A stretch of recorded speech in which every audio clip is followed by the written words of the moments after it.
बल्लारपूर आणि विसापूर परिसरात सायंकाळी घडलेल्या एका धक्कादायक घटनेने संपूर्ण परिसरात खळबळ उडाली आहे। गुंडाच्या टोळीने भर रस्त्यात पाठलाग करून 17 वर्षीय तरुणाची दगडाने ठेचून निर्घृण हत्या केल्याची घटना समोर आली आहे। मिळालेल्या माहितीनुसार विराज आगधारी हा बल्लारपूर येथील रहिवासी असून तो सायंकाळी सुमारे 6 वाजताच्या दरम्यान विसापूर परिसरात होता। यावेळी 2 मोटरसायकलवरून आलेल्या 5 ते 6 जणांच्या टोळीने तुकडोजी चौकापासून त्याचा पाठलाग सुरू केला। सुरुवातीला आरोपींनी खंजिरीने हल्ला करण्याचा प्रयत्न केला, मात्र विराजने प्रसंगावधान राखत तेथून पळ काढला।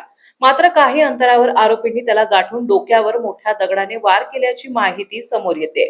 या भीषण हल्ल्यात विराजच्या जागीच मृत्यू झाला। प्राथमिक माहितीनुसार जुन्या वैमनस्यातून ही हत्या झाल्याचा संशय व्यक्त केला जात आहे।